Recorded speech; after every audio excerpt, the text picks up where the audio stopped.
है या फिर विरोध में खड़ी हो सकती हैं। सफलता के पल अक्सर पूर्व के कामों के परिणाम ही होते हैं जो बड़े बदलाव के लिए संभव तैयार करते हैं। यह स्थिति हर जगह देखने को मिल जाएगी। कैंसर अपने जीवन का 80% भाग को पता चले बिना ही बिताता है, लेकिन फिर कुछ ही माह में शरीर को खत्म कर देता है। बांस पहले 5 वर्षों में बड़ा हुआ नहीं दिखाई देता क्योंकि वह जमीन के भीतर जड़ें जमाता रहता है और अगले 6 हफ्तों में 90 फीट तक बढ़ जाता है। इसी प्रकार आदतें भी तब तक कोई फर्क नहीं डालती जब तक कि आप एक अहम सीमा को पार नहीं कर लेते और नए स्तर पर नहीं लाते। किसी अनुसाधन या तलाश के आरंभ और मध्य के भीतर अक्सर निराशा की खाई होती है। आप सीधे रेखा में प्रगति की आशा करते हैं और पहले ही दिन, एक हफ्ते और यहाँ तक कि कई माह तक जब बदलाव आप प्रभावी दिखते हैं तो आप कुंठित हो सकते हैं। ऐसा नहीं लगता कि आप कहीं जा रहे हैं। यह किसी भी संयोजक प्रक्रिया का प्रमाण होता है। सर्वाधिक शक्तिशाली परिणामों में विलंब होता है। यह मूल कारणों में से एक है कि क्यों स्थायी आदतें बनाना इतना मुश्किल होता है। लोग कुछ छोटे छोटे बदलाव करते हैं और उन्हें ठोस नतीजे नहीं मिलते तो वे उसे रोक देने का फैसला करते हैं। आप सोचते हैं मैं कई महीनों तक हर दिन दौड़ता हूँ तो मैंने अपने शरीर में बदलाव क्यों नहीं देखा। जब इस तरह के विचार हावी होते हैं तो अच्छी आदतों को दरकिनार करने का बहाना मिल जाता है, लेकिन अर्थपूर्ण बदलाव के लिए आदतों को लंबे समय तक बनाए रखना होता है ताकि आप इस पठार को पार कर सके। इसे मैं अंतर्निहित संभावनाओं का कटार कहता हूँ। यदि आप देखते हैं कि आप अच्छी आदतों को बनाने और बुरी आदतों को खत्म करने के लिए संघर्ष कर रहे हैं तो इसका मतलब यह नहीं है कि आप सुधरने की क्षमता को खो चुके हैं। अक्सर यह इस कारण से होता है कि आप अब तक अंतर्निहित संभावनाओं का पठार पार नहीं कर पाए। कड़े परिश्रम के बाद भी सफलता हासिल न करने की शिकायत करना, कमरे को 25 से 31 डिग्री तक गर्म करने के बाद भी बर्फ का क्यूब ना पिघलने की शिकायत करने जैसा ही है। आपका किया हुआ क्रम नष्ट या व्यर्थ नहीं गया है, बल्कि वह जमा होते जा रहा है। जो भी घटता है वह 32 डिग्री पर होता है। जब आप अतः अंतर्निहित संभावनाओं के पठार को पार कर लेते हैं तो लोग उसे रातों रात अर्जित की गई सफलता कहते हैं। बाहर की दुनिया केवल वह नाटकीय घटना देखती है जो आप सफलता प्राप्त करते हैं। वह प्रक्रिया नहीं देखती जिनसे आप निकले हैं, लेकिन आप जानते हैं कि आपका वह काम ही है जो आप लंबे समय से कर रहे थे, जिसके कारण आज आप छलांग ले सके हैं, जबकि कभी ऐसा लगता था कि आप किसी तरह की प्रगति नहीं कर रहे हैं। मानव भूवर्गीय दबाव के समान ही होता है। 2 टेक्टोनिक प्लेट्स एक दूसरे के विपरीत रखकर लाखों वर्षों तक एक दूसरे को रगड़ती रहती हैं। तनाव धीरे धीरे बढ़ता जाता है, फिर एक दिन वे उसी तरह से एक दूसरे को रगड़ती हैं जैसे वर्षों से चल रहा था, लेकिन इस बार तनाव बहुत अधिक हो जाता है। एकदम कुछ होने के पहले बदलाव लगातार होता रहता है।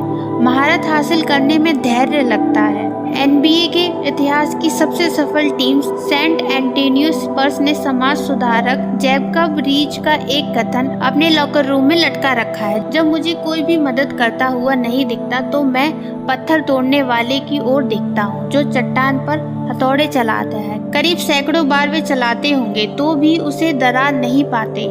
100 के बाद पहले ही हथौड़े में ये 2 टुकड़े में बांट देते हैं। मैं जानता हूँ कि ये अंतिम हथौड़ा नहीं होता जिसने इसे तोड़ा है, बल्कि पहले भी जो चले हैं उनका भी असर होता है। प्रयासों के नतीजे अक्सर देर से ही मिलते हैं। कई माह या वर्षों के बाद हमारे द्वारा पहले किए गए काम पर हम वास्तविक मूल्य समझ पाते हैं। यह निराशा की घाटी बना देते हैं जहां लोग हफ्तों और महीनों मेहनत करने के बाद भी बिना किसी परिणाम के हतोत्साहित महसूस करते हैं। हालांकि यह काम व्यर्थ नहीं जाता, यह जमा होने लगता है। हमारे पिछले प्रयोगों का पूर्ण मूल्य काफी समय बाद प्राप्त होता है। सभी बड़ी चीजें छोटी शुरुआतों से प्राप्त हो पाती हैं। हर आदत का बीज अकेला छोटा सा निर्णय करता है, लेकिन जैसे ही वह फैसला बार बार आदत के रूप में उभरने लगता है तो वह मजबूत होने लगता है। वह जड़ें जमाता है और शाखाएं निकालने लगती हैं। बुरी आदतों को खत्म करना ठीक अपने भीतर बलूत का एक तगड़ा वृक्ष उखाड़ने के समान है। अच्छी आदतों को बनाना ठीक हर दिन एक कोमल सुंदर फूल को उपजाने के समान है।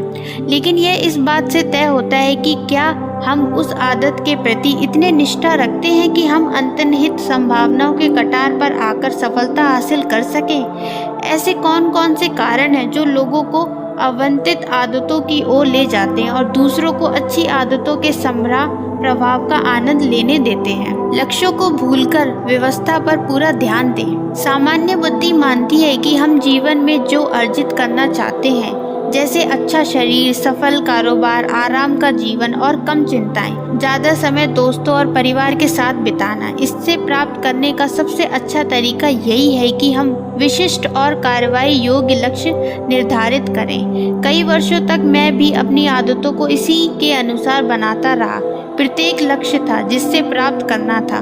मैंने स्कूल के ग्रेड्स के लिए, जिम में वजन के लिए, कारोबार में लाभ हासिल करने के लिए लक्ष्य निर्धारित कर लिए। कुछ में तो मैं सफल हो गया, लेकिन अधिकांश में विफल हो गया। धीरे धीरे मुझे समझ आ गया कि मेरे नतीजों का मेरे लक्ष्यों से बहुत कम लेना देना है।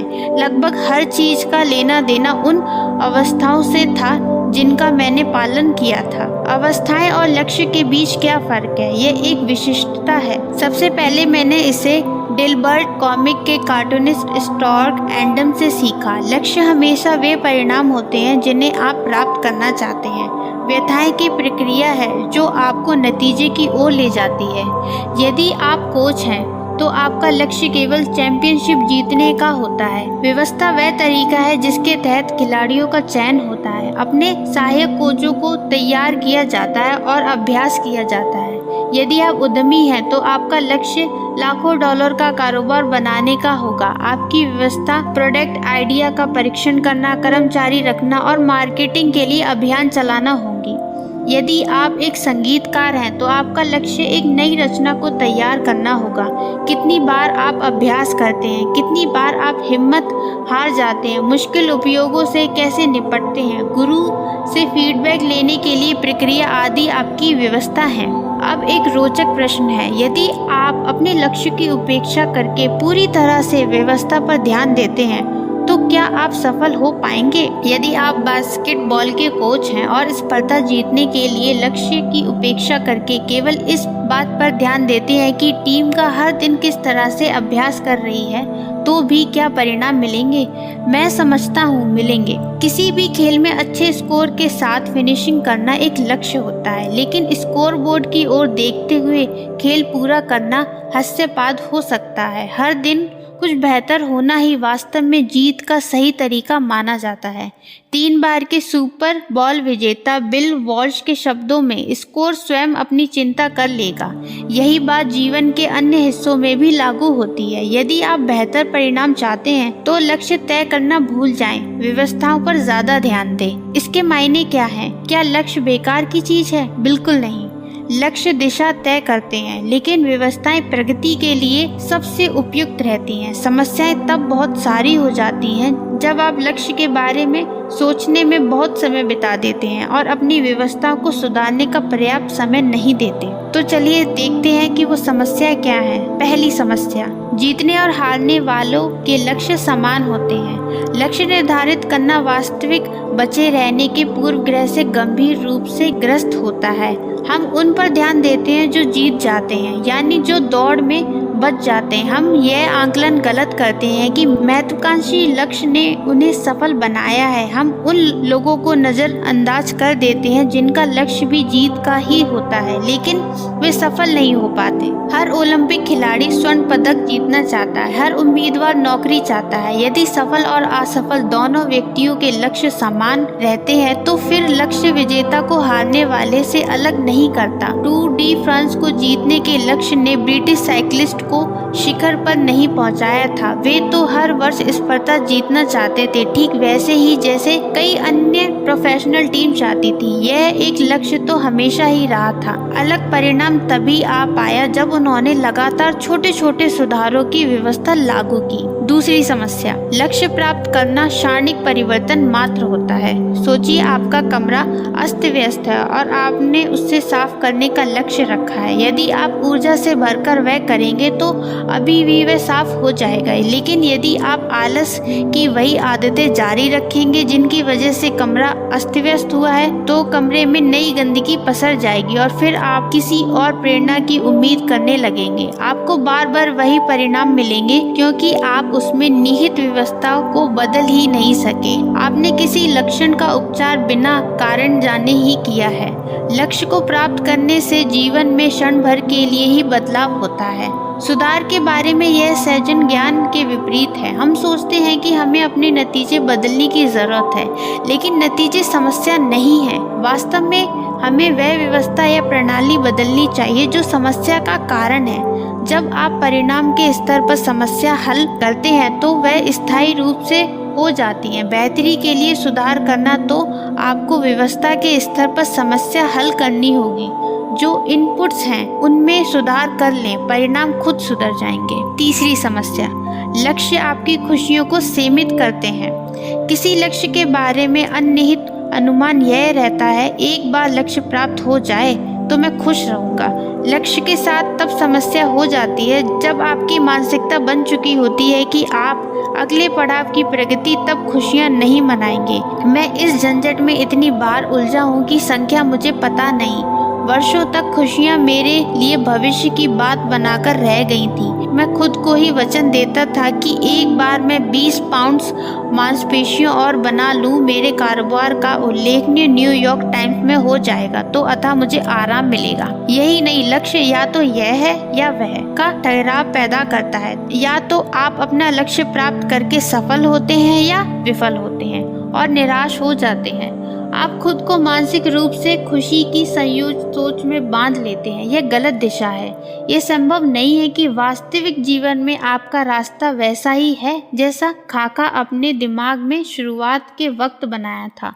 सिर्फ एक परिदर्शक तक अपनी संतुष्टि की सीमित रखने का कोई मतलब ही नहीं है, जबकि आपके पास सफलता के कई मार्ग हैं। व्यवस्था पहले बनाने की मानसिकता तनाव से मुक्ति प्रदान करती है। जब आप उत्पादकता से ज्यादा प्रक्रिया से प्रेम करने लगते हैं तो आपको खुश होने के लिए खुद को अनुमति नहीं देनी होगी। आप कभी भी खुश हो सकते हैं क्योंकि प्रणाली या व्यवस्था काम करती जा रही है और एक प्रणाली या व्यवस्था कई रूपों में सफल हो जाती है। यह जरूरी नहीं है कि जो आपने सोचा है उसी में सफलता मिले। चौथी समस्या, लक्ष्यों का दीर्घकालिक प्रगति से टकराव। अतः लक्ष्य न्यूमुखी मानसिकता आप पर उतार चढ़ाव का प्रभाव छेड़ेगी। कई धावक महीनों तक कड़ा परिश्रम करते हैं, लेकिन जैसे ही वे फिनिशिंग लाइन को पार कर लेते वे परीक्षण रोक देते हैं। रेस उन्हें और अधिक प्रेरित नहीं करती। जब आपका सारा परिश्रम किसी एक लक्ष्य को हासिल करने के लिए होता है तो उसके प्राप्त करने के बाद क्या रह जाता है। उसी कारण से कई लोग लक्ष्य प्राप्ति के बाद खुद को पुरानी आदतों की ओर मोड़ लेते हैं। लक्ष्य निर्धारित करने का मकसद किसी स्पर्धा को जीतना नहीं होता, परंतु व्यवस्थाओं या प्रणाली बनाने का एक मकसद खेल को खेलते रहना होता है। वास्तविक लंबी सोच लक्ष्य विहीन सोच होती है। यह केवल एक लक्ष्य हासिल करने मात्र तक सीमित नहीं होती। यह सतत सुधार या परिशोधन का अंतहीन चक्र है।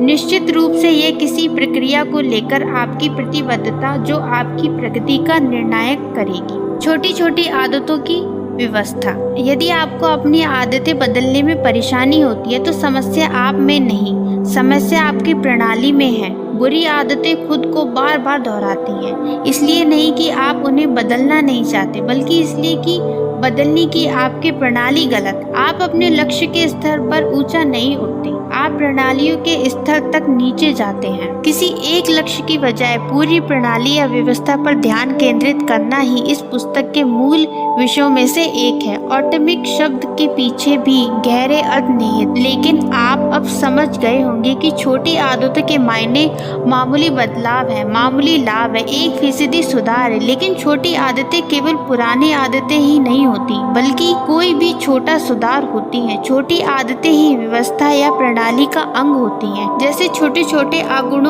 से कण बनते हैं, वैसे ही छोटी छोटी आदतों से उल्लेखनीय नतीजों के परिणाम होता है। आदतें हमारे जीवन में अणु जैसी होती हैं, एक पर मूल्य इकाई के रूप में होती हैं जो समग्र सुधार में सहयोग देती हैं। पहले ये छोटी आदतें ज्यादा महत्व की नहीं लगती, लेकिन जैसे ये एक के बाद एक बढ़ती हैं तो ये बड़ी जीत का ईंधन बन जाती हैं, जिसकी कीमत आरंभिक निवेश से ज्यादा होती है। वे छोटी और प्रबल दोनों होती हैं। यह ऑटोमिक हैबिट्स के मुहावरे का अर्थ है नियमित अभ्यास या रूटीन को अपनाना। ऐसा न केवल छोटा और करने में आसान होता है बल्कि यह अतुल्य शक्ति का स्रोत भी होता है। यह संयुक्त वृद्धि की व्यवस्था का एक अहम अंग होता है। आदतें किस तरह आपकी पहचान बनाती हैं? ऐसा क्यों होता है कि बुरी आदतों को बार बार करना आसान होता है और अच्छी आदतों को ढालना मुश्किल होता है? दैनिक आदतों को सुधारने की तुलना में कुछ चीजें आपके जीवन पर अधिक प्रभाव डालती हैं। इसलिए संभव है कि अगले वर्ष इस समय तक आप कुछ बेहतर करने की बजाय वही कर रहे होंगे जो अभी भी कर रहे हैं। गंभीर प्रयास और यदा कदा प्रेरणा के अचानक फूट पड़ने के बावजूद अच्छी आदतों को कुछ दिन से अधिक बनाए रखना कठिन लगने लगता है। शारीरिक अभ्यास, ध्यान, लिखना या खाना बनाना जैसी आदतें 1 या 2 दिन के लिए तो ठीक लगती हैं, लेकिन बाद में ये तकलीफ देह लगने लगती हैं। हालांकि एक बार आदतें पड़ जाएं तो वे आपके साथ हमेशा के लिए टिकी ही रहती हैं। खासतौर पर अवांछित आदतें, भले ही आपकी मंशा अच्छी हो, लेकिन अवस्थेयक आदतें जैसे जंक फूड खाना, बहुत अधिक टीवी देखना, टहलना या असंभव सा लगता है। आदतों को बदलना 2 कारणों से चुनौती भरा होता है। पहला, हम गलत चीज बदलने की कोशिश करते हैं और दूसरा, हम गलत तरह से अपनी आदतों को बदलने की कोशिश करते हैं। इस अध्ययन में मैं पहले बिंदु पर बात करता हूँ, बाद के अध्ययन में दूसरे बिंदु का उत्तर दूंगा। पहली गलती तो यह है कि हम गलत चीज को बदलना चाहते हैं। व्यवहार में मैं जो कह रहा हूँ उसे समझने के लिए 3 स्तरों को समझना होगा जिनमें बदलाव होता है। आप उसकी कल्पना प्याज की परतों के रूप में कर सकते हैं। पहली परत, आपके परिणाम में बदलाव। इसका संबंध आपके परिणाम को बदलने से होता है। वजन घटाना, पुस्तक प्रकाशित करना, स्पर्धा जीतना, आपके अधिकांश लक्ष्य परिवर्तन के इस स्तर से ही जुड़े होते हैं। दूसरी परत, प्रक्रिया में बदलाव। इस स्तर का संबंध अपनी आदतों और प्रणालियों को बदलने से होता है। जिम में एक नया रूटीन बनाना, अपनी डेस्क को साफ करना ताकि बेहतर काम कर सकें, ध्यान की प्रक्रिया विकसित करना। जो ज़्यादातर आदतें आप बनाते हैं वे इस स्तर से ही जुड़ी होती हैं। तीसरी और सबसे गहरी परत, आपकी पहचान में बदलाव। यह स्तर आपकी धारणाएं बदलने से संबंधित होती हैं। दुनिया के बारे में आपकी राय, खुद की इमेज, खुद को और दूसरों को देखने का तरीका, अधिकांश धारणाएं, अनुमान और पूर्वग्रह इसी स्तर से संबंधित होते हैं। आपको जो प्राप्त होता है वे परिणाम होते हैं, प्रक्रिया वे है जो आप करते हैं।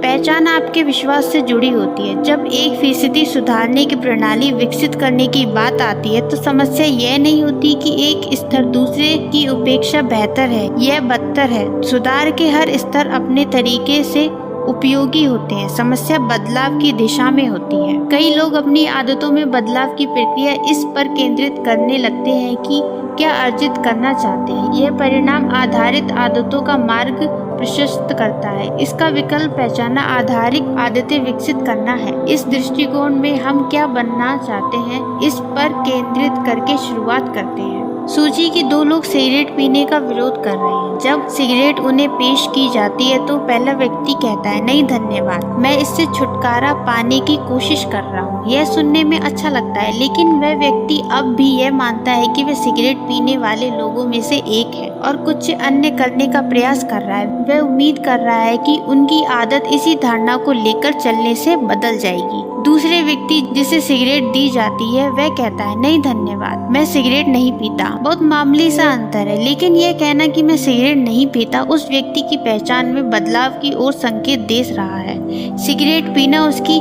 पिछली जिंदगी का हिस्सा था, अब वह नहीं पीता, इसलिए उस व्यक्ति की पहचान सिगरेट पीने वाले व्यक्तियों के रूप में नहीं की जा सकती।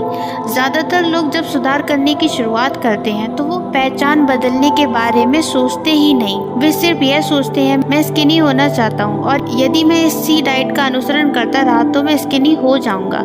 वे लक्ष्य तय करते हैं और यह निर्धारित कर लेते हैं कि क्या करना है ताकि लक्ष्य हासिल कर सकें। इसमें वे उस धारणा की चिंता नहीं करते जो उनकी प्रक्रिया को चला रही है। वे खुद को किस तरह से देख रहे हैं उस नजरिए को वे नहीं बदलते और ना ही उस बात को मानते हैं कि उनकी पुरानी पहचान उनके बदलाव की नई योजना को खंडित कर सकती है। हर प्रणाली में होने वाले कार्य के पीछे धारणाओं का एक तंत्र रहता है। लोकतंत्र की प्रणाली आजादी, बहुमत या शासन और सामाजिक समानता की धारणा पर टिकी होती है।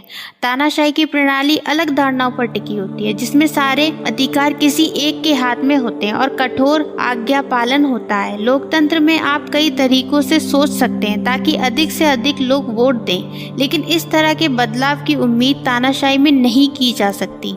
यह तानाशाही प्रणाली की पहचान नहीं है। वोट देना ऐसा व्यवहार है जो कुछ तरह की धारणाओं में असंभव है। चाहे हम किन्हीं व्यक्ति, संगठनों या समुदायों की बात करें, लेकिन इस तरह का पैटर्न वहाँ भी होता है। धारणाओं और अनुमानों के कुछ ढांचे होते हैं जो प्रणाली को आकार देते हैं। इसमें निहित आदतों से पहचान बनती है। जो व्यवहार स्वयं के प्रतिकूल होगा वह लंबे समय तक नहीं चलेगा। यदि आप अधिक पैसा चाहते हैं और आपकी पहचान उन लोगों में से एक है जो कमाने से अधिक खर्च करते हैं, तो आप हमेशा अर्जित करने की बजाय खर्च करने में ही प्रवृत्ति होते रहेंगे। आप अच्छी सेहत चाहते हैं लेकिन आप हमेशा आराम को ही प्राथमिकता देते रहेंगे, तो शरीर की ट्रेनिंग की बजाय आप आराम करते रहेंगे। यदि आप अपने जीवन की पुरानी धारणाओं को नहीं बदल सकते तो अपनी आदतों को बदलना बहुत मुश्किल है।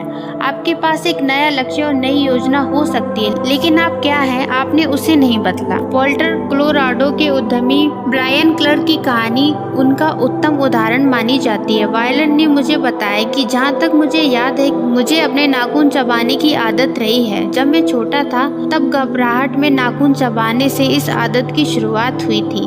बड़े होने पर अवांछित आदतों में तब्दील हो गई। एक दिन मैंने सोचा कि तब तक नाखून नहीं चबाना जब तक वे बढ़ ना जाएं। अपनी इच्छा शक्ति से मैंने वह कर दिखाया। फिर वायरन ने कुछ चमत्कारिक किया। मैंने अपनी पत्नी से कहा कि पहली बार मेरा मैनिक्योर करा दे। मेरा सोचना था कि यदि मैंने नाखूनों के लिए पैसे देना शुरू कर दिया तो मैं उन्हें चबाऊंगा नहीं, और उसने काम कर दिखाया। लेकिन केवल पैसे के कारण नहीं, मेरे नाखून मैनिक्योर के कारण सुंदर हो गए थे। यह पहली बार मैंने देखा। मैनिक्योर करने वाले ने भी कहा कि मेरे नाखून यदि चबाए ना जाएं तो ये वास्तव में स्वस्थ और आकर्षक है।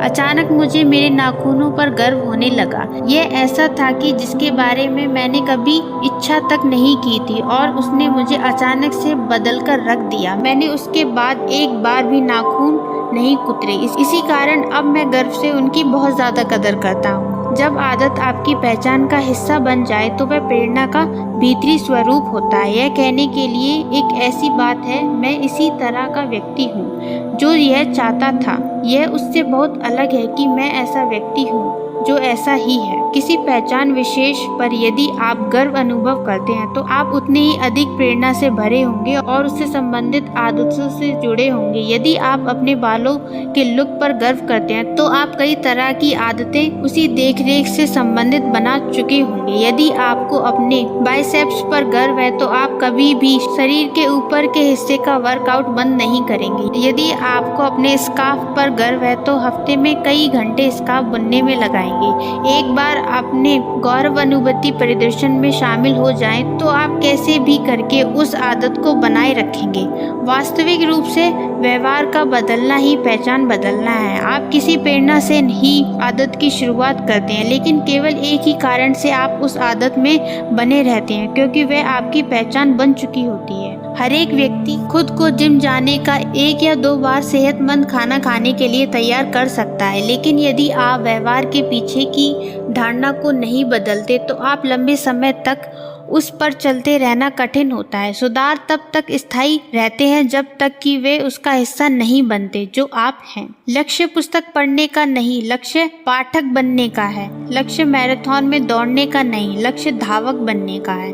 लक्ष्य वाद्य सीखने का नहीं, लक्ष्य संगीतकार बनने का है। आपका व्यवहार आपकी पहचान को प्रतिबंधित करता है। आप जो करते हैं वह इस बात का संकेत है कि आप किस प्रकार के व्यक्ति हैं। आपकी धारणा उस पर निर्भर करती है कि आप उसे सहजता के साथ करते हैं या बिना सहजता के। शोध बताते हैं कि एक बार व्यक्ति किसी पहचान के एक पहलू पर धारणा बना लेता है तो वह उस धारणा के साथ और जुड़ता चला जाता है। उदाहरण के लिए जो व्यक्ति मतदाता के रूप में पहचाने जाते हैं वे उन लोगों की तुलना में वोट देने के अधिक इच्छुक होंगे जो कहते हैं कि हम वोट देना चाहते हैं। इसी प्रकार से जो व्यक्ति अपनी पहचान में एक्सरसाइज को शामिल कर चुके होते हैं उसे कभी भी परीक्षण देने के लिए समझाने की जरूरत नहीं होगी। सही करना आसान है। कुल मिलाकर जब आपका व्यवहार और आपकी पहचान दोनों एक हो जाते हैं तो आपको व्यवहार बदलने की आवश्यकता नहीं होती। आप उसी तरह से व्यवहार करते हैं जैसे आप हैं। आदत बनाने के सभी पहलुओं की तरह यह भी दो-धारी तलवार है। जब यह आपके लिए काम करती है तो पहचान बदल जाती है और आत्म सुधार का शक्तिशाली बल मिलता है। जब यह विपरीत काम करती है तो आपकी पहचान श्राप बनकर रह जाती है। एक बार अपने पहचान को अपने भीतर बैठा लिया तो अपनी निष्ठा उसके प्रति समर्पित करना आसान हो जाता है ताकि आप में बदलाव की क्षमता पर असर डाल सके। कई लोग संज्ञानात्मक नींद में ही जीवन निकाल देते हैं और उनकी पहचान से जुड़े मायनों का आंख बंद कर पालन करते हैं। मुझे दिशाएं याद करने में परेशानी होती है। मैं सुबह उठ नहीं सकता। मैं लोगों के नाम याद नहीं रख सकता। हमेशा मैं देर से पहुंचता हूँ। टेक्नोलॉजी के मामले में मैं अच्छा नहीं हूँ। मुझे गणित बहुत कठिन लगता है और भी अन्य हजारों बातें। जब आप कोई कहानी स्वयं के लिए लगातार वर्षों तक चलाते रहते हैं तो आप उसे एक मानसिक ढांचे में उतार देते हैं और उसी को सोच मानते हैं। कुछ समय बाद आप कुछ कार्यों से इनकार करने लगते हैं। मैं ये नहीं कर सकता। अपनी खुद की छवि को बनाए रखने का भीतरी दबाव बहुत अधिक होता है और उसी तरह से व्यवहार करना आपकी धारणा का हिस्सा हो जाता है। आप खुद के विरोध को दरकिनार करने के तरीके ढूंढने लगते हैं। कई विचार या कार्य आपकी पहचान से जितनी गहराई से संबंधित होते हैं उसे बदल पाना उतना ही कठिन हो जाता है। यह भले ही गलत हो लेकिन यह मानना आपके लिए सुविधाजनक हो जाता है कि आपकी संस्कृति की मान्यताएं क्या हैं अथवा आप वे करते हैं जिनसे आपकी छवि बनती है। किसी भी स्तर पर भले ही वह निजी हो, टीम की हो, समुदाय का हो, सकारात्मक बदलाव से सबसे बड़ा अवरोध पहचान के संघर्ष से जुड़ा होता है। अच्छी आदतें युक्ति संगत हो सकती हैं लेकिन यदि वे आपकी पहचान से समझ नहीं रखती तो आप उन्हें उच्चारण में लेने से विफल होंगे। किसी भी दिन आप अपनी आदतों से संघर्ष कर सकते हैं क्योंकि आप बहुत व्यस्त हैं या थके हुए हैं या फिर अभिभूत हैं या सैकड़ों अन्य कारण होते हैं। लंबे समय में आप अपनी आदतों से जुड़े नहीं रह पाते क्योंकि आपकी स्वयं की छवि उसमें अवरोधक बन जाती है। इस कारण से आप अपनी पहचान के एक पक्ष से जुड़ नहीं पाते। प्रकृति के लिए कुछ भुला देना जरूरी होता है। स्वयं का श्रेष्ठ रूप बनाने के लिए जरूरी होता है कि आप अपनी धारणाओं को संपादक करें और अपनी पहचान और उन्नत और विस्तारित करें। इससे एक महत्वपूर्ण सवाल खड़ा होता है। यदि आपकी धारणाएं और दुनिया के प्रति आपका नजरिया आपके व्यवहार में महत्वपूर्ण भूमिका निभाता है तो आखिर में विकसित कैसे होते हैं? आपकी पहचान बनती किस तरह से है और आप आपकी पहचान के लिए नए पहलुओं पर कैसे ध्यान दे सकते हैं जो आपको सहायक होते हैं और धीरे धीरे उन चीजों को भी कैसे हटा सकते हैं जो आपकी राह में बाधा डालते हैं। पहचान बदलने की 2 चरणों की प्रक्रिया। आपकी आदतों से ही आपकी पहचान बन पाती है। आप पहले से तय धारणाओं के साथ पैदा नहीं होते। हर मान्यता जो आप में है वह हालात और अनुभव के आधार पर सीखी जाती है। सटीकता से कहें तो आप किस तरह से अपनी पहचान को मूल रूप देना चाहते हैं वही आपकी आदत है। जब आप अपना बिस्तर हर दिन लगाते हैं तो आप व्यवस्थित व्यक्ति के रूप में पहचान प्रदर्शित करते हैं। जब आप हर दिन लिखते हैं तो आप रचनात्मक व्यक्ति के रूप में पहचान प्रदर्शित करते हैं। जब आप परीक्षण लेते हैं तो आप एक खिलाड़ी के रूप में पहचान प्रदर्शित करते हैं। जितना ज्यादा अपना व्यवहार दोहराते जाएंगे उतना ही अधिक उस व्यवहार से संबंधित अपनी पहचान से सुदृढ़ करते जाएंगे। वास्तव में आइडेंटिटी शब्द की उत्पत्ति लैटिन शब्द एस्टोनिशियस से हुई जिसका अर्थ है होना। दूसरा शब्द है आइडेंटिम जिसका अर्थ है बार बार। आइडेंटिटी मूल वक्त आपके होने का दोहराव है। अभी आपकी जो भी पहचान है आप उसे ही मानते हैं क्योंकि आपके पास उसके साक्ष्य हैं। यदि आप 20 वर्ष नियमित रूप से चर्च जा रहे हैं तो आपके पास धार्मिक होने के साक्ष्य हैं। यदि आप हर रात 1 घंटा जीव विज्ञान पढ़ते हैं तो आपके पास साक्ष्य है कि आप पढ़ने वाले हैं। यदि आप बर्फ गिराने पर भी जिम जाते हैं तो आपके पास साक्ष्य है कि आप फिटनेस के प्रति वचनबद्ध हैं। जितने अधिक साक्ष्य आपके पास आपकी धारणाओं के होंगे उतनी मजबूती से आप उसमें विश्वास कर पाएंगे। मेरे जीवन के प्रारंभिक दौर में मैं खुद को लेखक नहीं मानता था। यदि आप मेरे हाई स्कूल के टीचर या कॉलेज प्रोफेसर से पूछेंगे तो वे आपको कहेंगे कि मैं औसत लेखक रहा हूँ, कोई उत्कृष्ट नहीं। जब मैंने लेखक का करियर शुरू किया तो पहले के कुछ वर्षों तक मैं हर सोमवार और गुरुवार को एक आलेख प्रकाशित करता था। जैसे जैसे उसके साक्ष्य बढ़ते गए वैसे वैसे मेरी पहचान लेखक के रूप में बन गई। मैंने लेखक के रूप में कभी कोई शुरुआत नहीं की थी। मैं अपनी आदतों से लेखक बन सका। इसमें संदेह नहीं है कि आपकी आदतें न केवल आपकी पहचान को प्रभावित करती हैं बल्कि उनकी आवृत्ति से वे कई बार बेहद महत्वपूर्ण हो जाती हैं। जीवन का हर अनुभव आपकी छवि को संशोधित करता है। ऐसा भी नहीं है कि आपने एक बार फुटबॉल पर किक मारी तो आप खुद को फुटबॉल खिलाड़ी के रूप में समझने लगेंगे, या आपने एक चित्र बनाया तो आप स्वयं को कलाकार समझने लगेंगे। लेकिन जैसे ही आप उस चीज को बार बार दोहराते हैं तो साक्ष्य एकमात्र होते जाते हैं और आपकी खुद की छवि बदलना शुरू होती है। किसी एक अनुभव का प्रभाव धुंधला जाता है लेकिन आदतों का प्रभाव समय के साथ पुनः आ जाता है, जिसका मतलब है कि आपकी पहचान बनने में आपकी आदतें सर्वाधिक साक्ष्य जुटती हैं। इस तरह से कह सकते हैं कि आपके खुद के निर्णय की प्रक्रिया आदतों के निर्णय की प्रक्रिया में निहित है। यह एक तरह का क्रमिक विकास होता है। हम अपनी उंगलियां चटकाते हुए बदल नहीं सकते और यह तय नहीं कर सकते कि हम एकदम बदल कर नए हो जाएंगे।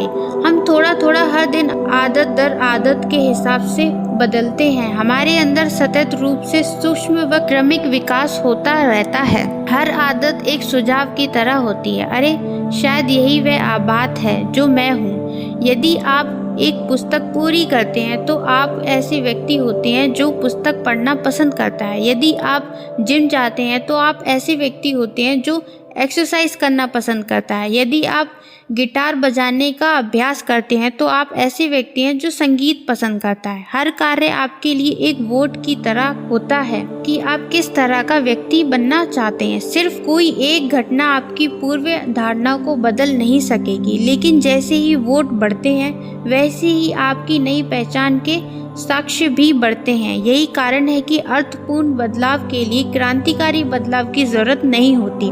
छोटी छोटी आदतें नई पहचान के साक्ष्य देकर अर्थपूर्ण बदलाव लाती हैं, और यदि कोई बदलाव अर्थपूर्ण होता है तो ये वाकई में बड़ा होता है। यह छोटे छोटे सुधारों का विरोधाभास होता है। इन सबको एक साथ देखा जाए तो आप पाएंगे कि आदतें ही आपकी पहचान बदलने का मार्ग है। आप कौन हैं, इसे बदलने का सबसे ज्यादा व्यवहारिक उपाय यही है कि आप जो करते हैं उसे बदल डालें। हर बार जब आप एक पेज लिखते हैं तो आप लेखक होते हैं। हर बार जब आप वायलिन का अभ्यास करते हैं तो आप संगीतज्ञ होते हैं। हर बार जब आप एक्सरसाइज शुरू करते हैं तो आप एक एथलीट होते हैं। हर बार जब आप कर्मचारियों का प्रोत्साहन करते हैं तो आप एक लीडर बनते हैं। हर आदत न केवल परिणाम लाती है बल्कि आपको बहुत कुछ सिखा भी जाती है, जैसे खुद पर विश्वास करना। आप यह विश्वास करना शुरू कर देते हैं कि आप उन चीज़ों को अर्जित कर सकते हैं। जब वोट बढ़ने लगते हैं तो साक्ष्य भी बदलने लगते हैं। जो आप कहानी खुद से कहते हैं वही भी बदलने लगती है।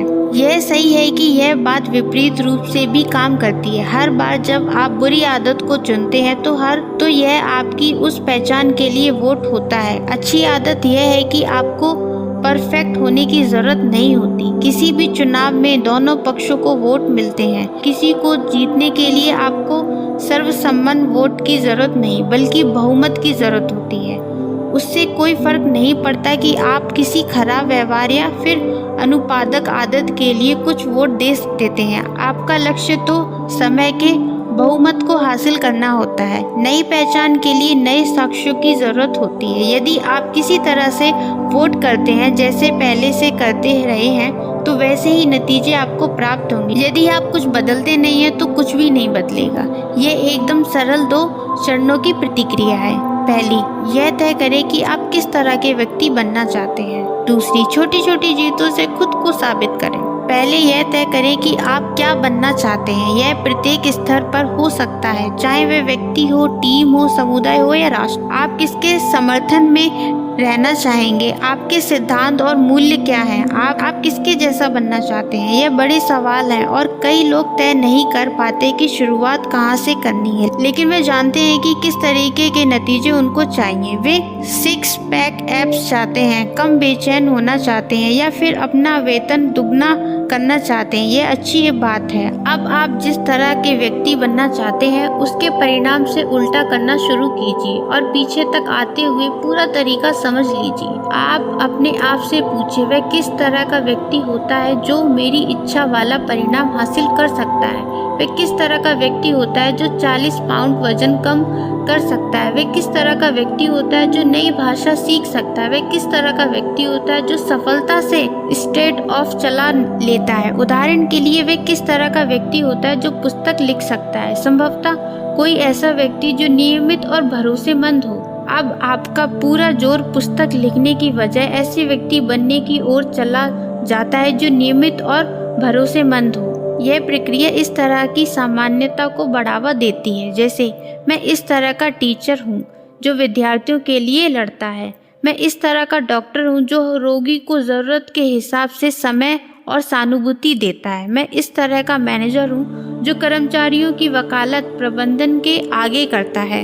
एक बार आपने समझ लिया कि आपको किस तरह का व्यक्ति बनना है तो आप छोटे छोटे कदम बढ़ाने लगते हैं ताकि आपकी इच्छित पहचान सुदृढ़ हो सके। मेरी एक दोस्त है जिसने 100 पाउंड तक वजन कम किया। उसने खुद से पूछा, एक स्वस्थ व्यक्ति क्या करता है। पूरे दिन वह इस सवाल को एक गाइड के रूप में प्रयोग में लाने लगी। क्या एक स्वस्थ व्यक्ति कैब लेगा या पैदल चल कर जाएगा? क्या एक स्वस्थ व्यक्ति बैरिटो या सलाद ऑर्डर करेगा? उसने पाया कि यदि वह एक स्वस्थ व्यक्ति की तरह व्यवहार करती रही तो कुछ समय बाद उसी की तरह बन जाएगी। वह सही थी। पहचान आधारित आदतों की अवधारणा इस पुस्तक में शामिल अन्य प्रमुख विशेषज्ञ फीडबैक लूप से हमारा पहला परिचय कराती है। आपकी आदतें अपनी पहचान को आकार देती हैं और आपकी पहचान आपकी आदतों को आकार देती है। यह 2 तरफा मार्ग है। सभी आदतों का बन जाना फीडबैक लूप होता है, लेकिन महत्वपूर्ण बात यह है कि परिणामों की बजाय आपके मूल्य, सिद्धांत और पहचान इस लूप को संचालित करें। ध्यान हमेशा उस जैसा व्यक्ति बनने पर होना चाहिए, कोई खास नतीजे प्राप्त करने पर नहीं। आदतों की अहमियत का वास्तविक कारण। पहचान में बदलाव आदत के बदलाव का नॉर्थ स्टार होता है। इस पुस्तक के शेष भाग में आपको अपने भीतर, अपने परिवार, अपनी टीम, अपनी कंपनी या जहां भी आप चाहते हैं उसमें बेहतर आदतों को ढालने के कदम दर कदम निर्देश दिए गए हैं। लेकिन वास्तविक सवाल है, क्या आप उस प्रकार के व्यक्ति बन पा रहे हैं जैसे बनना चाहते हैं? पहला कदम यह और कैसे नहीं, वरना कौन है। आपको पता होना चाहिए कि आप क्या बनना चाहते हैं, अन्यथा बदलाव के लिए आपकी खोज बिन पतवार की नौके के समान होगी। और इसलिए हम यहाँ से शुरू कर रहे हैं। आपके पास खुद के बारे में जो मान्यताएं हैं उन्हें बदलने का सामर्थ्य होती है। आपकी पहचान कोई जड़वत पत्थर जैसी नहीं होती। हर क्षण आपके पास अपनी पसंद होती है। आप आज चुनी गई आदतों के आधार पर उस पहचान को चुन सकते हैं जिसे आप आज अपनाना चाहते हैं। यही पुस्तक का गहरा उद्देश्य है और आदतें क्यों मायने रखती हैं उसका वास्तविक कारण। अच्छी आदतों को बनाने से तात्पर्य ऐसा नहीं है कि पूरे दिन उसमें खुद को झोंक दिया जाए या हर रात अपने दांत चमकाना, हर सुबह ठंडे पानी का शावर लेना या फिर हर दिन एक ही कपड़े पहनने जैसा नहीं है। यह सफलता के लिए बाहरी परिणामों को हासिल करने के बारे में भी नहीं है, जैसे ज्यादा पैसा कमाना, वजन घटाना या तनाव घटाना। आदतें आपको यह सब उपलब्ध करा देंगी, लेकिन बुनियादी रूप से आदतों से तात्पर्य कुछ प्राप्त कर लेना नहीं है, उनका तात्पर्य कुछ बनना होता है। अतः आपकी आदतें मायने रखती हैं क्योंकि वे आपको ऐसा व्यक्ति बनाने में मदद करती हैं जो आप बनना चाहते हैं। आदतें ऐसा मार्ग देती हैं जिसके माध्यम से आप अपने बारे में सबसे गहरी मान्यताओं को विकसित करते हैं। अक्रश आप वही बनते हैं जो आपकी आदतें होती हैं।